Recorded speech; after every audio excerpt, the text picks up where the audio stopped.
കഴിഞ്ഞ വീഡിയോയിൽ നമ്മൾ പറഞ്ഞിരുന്നത് കാൽഷ്യം നൈട്രേറ്റ്, അതുപോലെ തന്നെ 19 അതുപോലെ 20 എന്നീ വളങ്ങളെക്കുറിച്ചുള്ള വെള്ളത്തിലെഴുതുന്ന രാസവളങ്ങളും അവ എങ്ങനെ പ്രയോഗിക്കാം, ചെടികളിൽ എങ്ങനെയാണ് അതിൻ്റെ മാറ്റങ്ങൾ കാണുന്നതിനെ കുറിച്ചാണ് നമ്മൾ വിശദമായിട്ട് പറഞ്ഞത്. ഇപ്രാവശ്യം ഇത് കൂടുതലായിട്ടുള്ള വളങ്ങളെക്കുറിച്ചാണ് നമ്മൾ ഉദ്ദേശിക്കുന്നത്. ഈ വെള്ളത്തിലലിയുന്ന രാസവളങ്ങളുടെ കാര്യങ്ങൾ തന്നെയാണ് ഇപ്രാവശ്യം പറയാൻ ഉദ്ദേശിക്കുന്നത്. ഇത് കഴിഞ്ഞിട്ട് നമുക്ക് ഏറ്റവും ഉപകാരപ്രദമായിട്ടുള്ള ഒരു വളമാണ്, വെള്ളത്തിലലിയുന്ന രാസവളങ്ങളാണ്. ഒന്ന് മോണോ അമോണിയം ഫോസ്ഫേറ്റ്. ഇത് ചെടികളിൽ വളരെ ക്വിക്കായിട്ട് കയറുന്ന ഒരു വളമാണ് ചെടികളിൽ. ഇതിൽ 1261 ഇതിൻ്റെ 12% നൈട്രജനും 61% ഫോസ്ഫറസും. വാട്ടർ സൊല്യൂബിൾ ഫോസ്ഫറസാണ്. 61% ഫോസ്ഫറസ് ഉണ്ട്. പിന്നെ സോഡിയം 0.5%. അങ്ങനെ ഉള്ള ഒരു വളമാണ് ഈ 1261 എന്ന് പറഞ്ഞിട്ടുള്ള വളം. ഇത് വളരെ എഫക്റ്റീവാണ്. ചെടികളിലെ ക്വിക്ക് ആക്ഷൻ. ചെടികളിൽ ഇത് സ്പ്രേ ചെയ്ത് കഴിഞ്ഞിട്ടുണ്ടെങ്കിൽ വിത്തിൻ 3-4 ദിവസം കൊണ്ട് തന്നെ ചെടികളിൽ വളരെ പെട്ടെന്ന് തന്നെ അതിൻ്റെ വ്യത്യാസങ്ങൾ നിങ്ങൾക്ക് കാണാൻ സാധിക്കും. പരമാവധി 5 ഗ്രാം തൊട്ട് 7 ഗ്രാം വരെ ഇത് 1 ലിറ്റർ വെള്ളത്തിൽ കലക്കിയിട്ട് സ്പ്രേ ചെയ്യാം. ഇലകളിൽ സ്പ്രേ ചെയ്യാണ് ഏറ്റവും അനുയോജ്യമായിട്ടുള്ളത്. എൻ്റെ ഒരു പേഴ്സണൽ അഭിപ്രായത്തിൽ ഇലകളിൽ കൊടുക്കുകയാണ് കേരളത്തിൽ ഏറ്റവും നല്ലത്. ഇലകളിൽ സ്പ്രേ ചെയ്യുമ്പോൾ അതിൻ്റേതായ വ്യത്യാസം വളരെ ക്വിക്കായിട്ട് കാണാം. മണ്ണിൽ കൊടുക്കുന്നതിനോട് കുഴപ്പമില്ല, ഡ്രിപ്പിൽ കൂടെ കൊടുക്കാം. പക്ഷേ അസിഡിറ്റി മണ്ണിൽ വീട് കൂടുന്നതായിട്ട് കാണുന്നു. അപ്പോൾ അതിനെ ന്യൂട്രലൈസ് ചെയ്യാൻ ഇടയ്ക്ക് കാൽസ്യം നൈട്രേറ്റോ അല്ലെങ്കിൽ കുമ്മായം കലക്കിയിട്ട് അരിച്ച് ഡ്രിപ്പിൽ കൂടെ കൊടുക്കാം. ഈ രീതിയിൽ മണ്ണിൻ്റെ അസിഡിറ്റീനെ കറക്റ്റ് ആക്കുകയാണെങ്കിൽ നല്ലത്, ഡ്രിപ്പിൽ കൂടെ കൊടുക്കാം. പക്ഷേ ഇലകളിൽ സ്പ്രേ ചെയ്യുമ്പോൾ ആ വിഷയങ്ങളൊന്നുമില്ല. നമുക്ക് സ്പ്രേ ചെയ്യേണ്ട ഒരു കുറച്ച് ബുദ്ധിമുട്ടേ ഉള്ളൂ. ഇപ്പോൾ നെൽകൃഷിയിലാണെങ്കിൽ ഡ്രോണുകളൊക്കെ ഒന്ന് വ്യാപകമായി വന്നിരിക്കുന്നു. ഡ്രോണുകളിൽ കൂടെ ഈ മോണോ അമോണിയം ഫോസ്ഫേറ്റ് നമുക്ക് നേരിട്ട് കൊടുക്കാം. വളരെ എഫക്റ്റീവായിട്ട് ഇതിനെ ചെടികളിൽ ഗ്രോത്ത് കിട്ടാൻ ഏറ്റവും എഫക്റ്റീവായിട്ടുള്ളൊരു പ്രോഡക്റ്റാണ് mono ammonium phosphate. Mono ammonium ഫോസ്ഫേറ്റും അതുപോലെ തന്നെ ഹ്യൂമിക് ആസിഡും കൂടി മിക്സ് ചെയ്തിട്ട് സ്പ്രേ ചെയ്യാം. ഇത് 7 ഗ്രാമും ഹ്യൂമിക് ആസിഡ് 5 ഗ്രാമും മിക്സ് ചെയ്തിട്ട് സ്പ്രേ ചെയ്യുമ്പോൾ ഇലകളുടെ വിഡ്ത്ത് കൂടും, അതുപോലെ തന്നെ ലെങ്ത്ത് കൂടും, ഗ്രീനിഷ് അതായത് പച്ച നിറം കൂടും. അതുപോലെ തന്നെ പച്ചനിറം കൂടുമ്പോൾ നാച്ചുറലി ചെടികൾ ഗ്രോത്ത് കിട്ടും. പൂച്ചെടികളിലും അതുപോലെ മറ്റുള്ള പച്ചക്കറികളിലും വളരെ എഫക്റ്റീവായിട്ട് ഉപയോഗിക്കാവുന്നതാണ് 1261 എന്ന് പറഞ്ഞാൽ മോണോ അമോണിയം ഫോസ്ഫേറ്റ്. ഇത് വളരെയധികം കർഷകർ ഇന്ന് ഉപയോഗിച്ചുകൊണ്ടിരിക്കുന്ന ഒരു വളമാണ് മോണോ അമോണിയം ഫോസ്ഫേറ്റ്. ഇതുപോലെ തന്നെ കുറച്ചും കൂടി പൂക്കൾ കൂടുതലുണ്ടാകുന്നതിനും അതുപോലെ തന്നെ കായ പിടിക്കുന്നതിനും കൂടുതൽ ഉള്ള ഒരു വളമാണ് 52-34 എന്ന് പറഞ്ഞിട്ടുള്ള മോണോ പൊട്ടാസ്യം ഫോസ്ഫേറ്റ്. 52-34 അത് മോണോ പൊട്ടാസ്യം ഫോസ്ഫേറ്റ് എന്ന് പറഞ്ഞ വളമാണ്. മോണോ പൊട്ടാസ്യം ഫോസ്ഫേറ്റിൽ അതിൽ 52% ഫോസ്ഫറസാണ്, 34% പൊട്ടാഷാണ്. 52-34 ഗ്രേഡ് മോണോ പൊട്ടാസ്യം ഫോസ്ഫേറ്റ്. അതും 7 ഗ്രാം 1 ലിറ്റർ വെള്ളത്തിൽ കലക്കിയിട്ടാണ് സ്പ്രേ ചെയ്യേണ്ടത്. അത് ഒരു വെജിറ്റേറ്റീവ് ഫേസ് കഴിഞ്ഞിട്ട് റിപ്രൊഡക്റ്റീവ് ഫേസ്, അതായത് പൂക്കളുണ്ടാകുന്ന കാലഘട്ടം ആകുമ്പോൾ സ്പ്രേ ചെയ്യുകയാണെങ്കിൽ ചെടികളിൽ കൂടുതൽ പൂക്കളുണ്ടാകുന്നതിനും അതുപോലെ കായകൾ കൂടുതൽ ഉൽപ്പാദിപ്പിക്കുന്നതിനും വളരെ എഫക്റ്റീവായിട്ടുള്ള ഒരു വളമാണ്. നല്ല റിസൾട്ട് കിട്ടുന്ന വളമാണ്. അത് ഈ പറഞ്ഞ പോലെ ഇലകളിൽ സ്പ്രേ ചെയ്യാണ് നല്ലത്. പിന്നെ പൂക്കൾ ഉണ്ടാകുന്നതിന് മുൻപായിട്ട്, അതായത് ചെടികളിൽ തെളിച്ചു കൊടുക്കാവുന്ന ഒരു വളമാണ് ഇത് 13-045. ഇത് പൊട്ടാസ്യം നൈട്രേറ്റ്, വെടിയുപ്പും പൊട്ടാസ്യം നൈട്രേറ്റാണ്. പക്ഷേ ഇത് അഗ്രികൾച്ചർ പർപ്പസിന് ഉപയോഗിക്കുന്ന വെടിയുപ്പാണ്.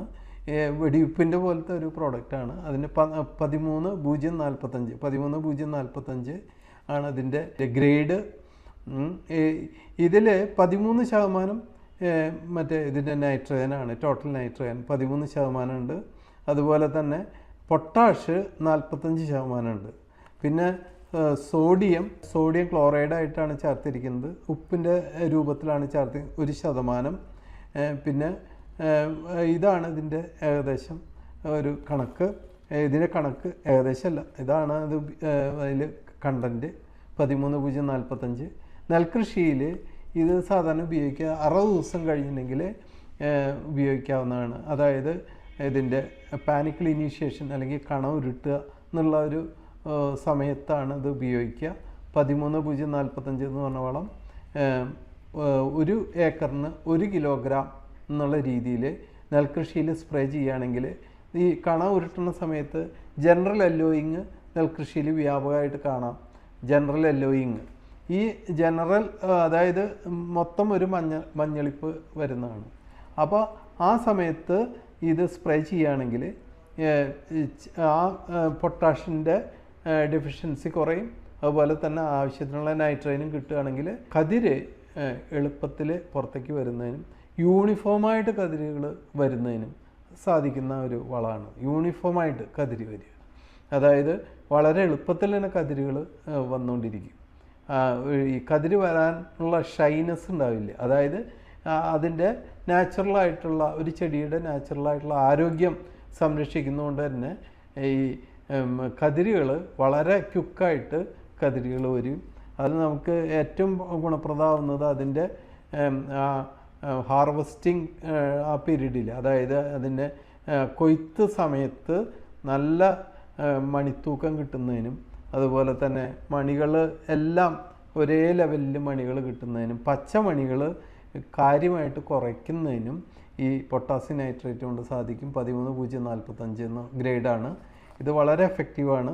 അതുപോലെ പച്ചക്കറികളിൽ ഒരു പൂക്കളുണ്ടാവുന്നതിന് മുമ്പായിട്ട് സ്പ്രേ ചെയ്യുകയാണെങ്കിൽ പൂക്കളെല്ലാം പെട്ടെന്ന് തന്നെ പുറത്തേക്ക് വരുന്നതിന് സാധിക്കും. പൂക്കൾ ഉണ്ടാകുന്നതിനും അതുപോലെ തന്നെ ഇലകൾക്ക് കൂടുതൽ ഭംഗി കിട്ടുന്നതിന്, ചെടികൾക്ക് ജനറൽ ഹെൽത്ത് കൂട്ടുന്നതിനും വളരെ എഫക്റ്റീവായിട്ടുള്ളൊരു സാധനമാണ് പൊട്ടാസ്യം നൈട്രേറ്റ് വളമാണ്. പൊട്ടാസ്യം നൈട്രേറ്റ് 13.045 എന്നാണ് ഈ ഗ്രേഡിൻ്റെ പേര്.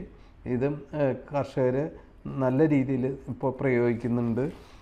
പിന്നെ അതുപോലെ തന്നെ വേറൊരു വളമാണ് വെള്ളത്തിലലിയുന്ന രാസവളമാണ് SOP. ഇതൊരു ഗ്ലൂക്കോസിൻ്റെ രൂപത്തിലുള്ള ഒരു പൊടിയാണ്, സൾഫേറ്റ് ഓഫ് പൊട്ടാഷ്. ഇതിൽ സൾഫറും പൊട്ടാഷും അടങ്ങിയിട്ടുണ്ട്. സൾഫേറ്റ് ഓഫ് പൊട്ടാഷ് ഇതും ചെടികളിൽ കൂടുതൽ കായകളും പൂക്കളും ഉണ്ടാകുന്നതിനും ചെടികളുടെ ജനറൽ ഹെൽത്തിനും ഏറ്റവും നല്ലൊരു സാധനമാണ്. ഇപ്പം നെൽകൃഷിയിലൊക്കെ ആണെങ്കിൽ ഇത് ഏകദേശം ഒരു 50% മണിയായി കഴിഞ്ഞിട്ടുണ്ടെങ്കിൽ, 50% മണികൾ വന്നു കഴിഞ്ഞിട്ടുണ്ടെങ്കിൽ ഇത് സ്പ്രേ ചെയ്ത് കൊടുക്കാം. നെൽകൃഷിയിൽ നെല്ലിൽ സ്പ്രേ ചെയ്യാം. ഇത് 1 കിലോഗ്രാം 100 ലിറ്റർ വെള്ളം എന്നാണ് ഇതിൻ്റെ കണക്ക്. ഇത് വളരെ എഫക്റ്റീവായിട്ട് മണികളുടെ തൂക്കം വർദ്ധിപ്പിക്കുന്നതിനും ഈ ചത്ത, അതായത് ഈ പകുതി നിറഞ്ഞ മണികൾ ഇല്ലാതാക്കുന്നതിനും, അതാണ് ഏറ്റവും പ്രധാനം. പകുതി നിറഞ്ഞ മണികൾ അത് നമുക്ക് ഉപകാരമില്ലാതെ പോവുകയാണ്. ആ പകുതി നിറഞ്ഞ മണികൾ ഇല്ലാതാക്കുന്നതിനും സാധിക്കും. അതുപോലെ തന്നെ പച്ചക്കറികളിൽ വളരെ എഫക്റ്റീവായിട്ട് കായകൾക്ക് കൂടുതൽ കായ പിടിക്കുന്നതിന് സാധിക്കും. അതുപോലെ തന്നെ നേന്ത്രവാഴയിൽ കായ്ക്ക് വലിപ്പം വരുന്നതിനും കായകൾ നല്ല കരുത്ത് കിട്ടുന്നതിനും നല്ല വലിപ്പം കിട്ടുന്നതിനും വളരെ എഫക്റ്റീവാണ് സൾഫേറ്റ് ഓഫ് പൊട്ടാഷ്. ഇതാണ് വേറൊരു കാര്യം, സൊല്യൂബർ എന്ന് പറഞ്ഞ പൊടി. ഇത് ബോറോൺ അടങ്ങിയിട്ടുള്ളൊരു വളമാണ്. സൊല്യൂബർ ബോറോൺ അടങ്ങിയിട്ടുള്ള ഒരു സൂക്ഷ്മ മൂലകമാണ്. ഇത് വെള്ളത്തിൽ അലിയുന്ന വളമാണ്. ഇത് 100% വെള്ളത്തിൽ അലിയുന്ന ഒരു വളമാണ്. ഡൈസോഡിയം ബോറേറ്റ് ടെട്രാഹൈഡ്രേറ്റ് എന്ന് പറഞ്ഞിട്ടുള്ള ഒരു കെമിക്കലാണ്. ബോറോൺ 20% ഇതിൽ അടങ്ങിയിട്ടുള്ളത്. ഇത് 2 ഗ്രാം 1 ലിറ്റർ വെള്ളത്തിൽ ഇതും സൾഫേറ്റ് ഓഫ് പൊട്ടാഷും മിക്സ് ചെയ്തിട്ട് സ്പ്രേ ചെയ്യാണ് കൂടുതൽ എഫക്റ്റീവായിട്ട് കാണുന്നത്. ഇത് 10 ഗ്രാം 1 ലിറ്റർ വെള്ളത്തിൽ എടുക്കുകയാണെങ്കിൽ ഇത് 2 ഗ്രാം. പച്ചക്കറിയിലാണെങ്കിൽ 5 ഗ്രാം എടുക്കാം, ഇത് 2 ഗ്രാം. ഇത് വളരെ എഫക്റ്റീവായിട്ട് നമുക്ക് ചെയ്യാവുന്നതാണ്. കർഷകർ വ്യാപകമായിട്ട് ഉപയോഗിച്ചുകൊണ്ടിരിക്കുന്ന ഒരു വളമാണ് സൊല്യൂബർ. കായ്ക്കൊക്കെ ആണെങ്കിൽ കൂടുതലും മധുരം വരുന്നതിനും അതുപോലെ തന്നെ കായ വിള്ളാതിരിക്കുന്നതിനും പുറന്തോട് വിള്ളാതിരിക്കുന്നതിനും വളരെ എഫക്റ്റീവാണ്. അതുപോലെ നെൽമണികളിൽ കളറ് കിട്ടാൻ, നല്ല സ്വർണ്ണ കളറ് വരുന്നതിനും, അതായത് നല്ല യെല്ലോ കളറ് വരുന്നതിന്, സ്വർണ്ണ കളറ് എന്ന് തന്നെ പറയാം, അത് വരുന്നതിനും മണികളുടെ തൂക്കം കൂട്ടുന്നതിനും വളരെ എഫക്റ്റീവായിട്ടുള്ള ഒരു പ്രോഡക്റ്റാണ് ഈ സൊല്യൂബർ. അപ്പോൾ ഇത്രയും കാര്യങ്ങളാണ് ഞാൻ 2-3 എപ്പിസോഡായിട്ട് കർഷകർക്ക് നൽകുന്നത്. ഇതിനെക്കുറിച്ചിട്ടുള്ള നിങ്ങളുടെ സംശയങ്ങളും നിങ്ങളുടെ കമൻറ്റുകളും എന്നെ നേരിട്ട് അറിയിക്കാം, അല്ലെങ്കിൽ കമൻറ്റ് ബോക്സിൽ കൂടെ നൽകാവുന്നതാണ്. ഇതിനുള്ള കൃത്യമായിട്ടുള്ള നിർദ്ദേശങ്ങളും അതുപോലെ തന്നെ നിങ്ങളുടെ സംശയങ്ങൾക്കുള്ള നിവാരണത്തിനുള്ള മറുപടികളും ഞങ്ങളിൽ നിന്ന് ലഭിക്കുന്നതാണ്.